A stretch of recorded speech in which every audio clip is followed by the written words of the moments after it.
আসসালামু আলাইকুম প্রিয় ফুটবল ফ্যান্স, আশা করি সবাই ভালো আছেন।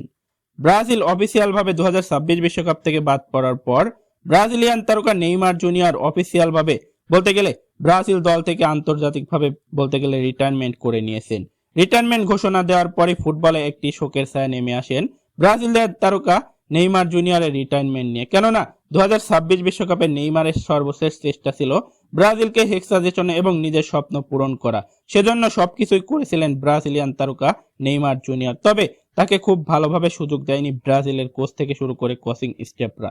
ব্রাজিলিয়ান তারকা নেইমার জুনিয়রকে নিয়েই এবার এলো বিশাল সুখবর। ব্রাজিলের সবচেয়ে বড় মিডিয়া টিএনটি স্পোর্টস থেকে শুরু করে গ্লোবো স্পোর্টস, এমনকি নেইমারের বাবা পর্যন্ত বলেছেন যে 2028 সালের যে কোপা আমেরিকা রয়েছে সেই কোপা আমেরিকায় অংশ নেবেন ব্রাজিলিয়ান তারকা নেইমার জুনিয়র। বলতে গেলে ব্রাজিলের রাষ্ট্রপতি থেকে শুরু করে ব্রাজিল নেইমারের সকল বন্ধুরা জানিয়েছেন যে ফুটবল খেলা চালিয়ে যেতে, আর নেইমার জুনিয়রও এটা নিয়ে ভাবছেন। তাই 2028 সালে কোপা আমেরিকা খেলে অবসরের ঘোষণা আসতে পারে নেইমারের জন্য, এমনটাই চিন্তা করছেন ব্রাজিলের সবচেয়ে বড় মিডিয়া টিএনটি স্পোর্টসও এটাই দাবি করছে। এমনকি ব্রাজিলের রাষ্ট্রদূত নেইমারকে খেলা চালিয়ে যেতে অনুরোধ করেছেন। তাই 2028 সালের যে কোপা আমেরিকা রয়েছে সেই কোপা আমেরিকায় অংশগ্রহণ করবে নেইমার জুনিয়র। এমনকি 2030 বিশ্বকাপও খেলতে পারে কার্লো আনচেলত্তির অধীনে।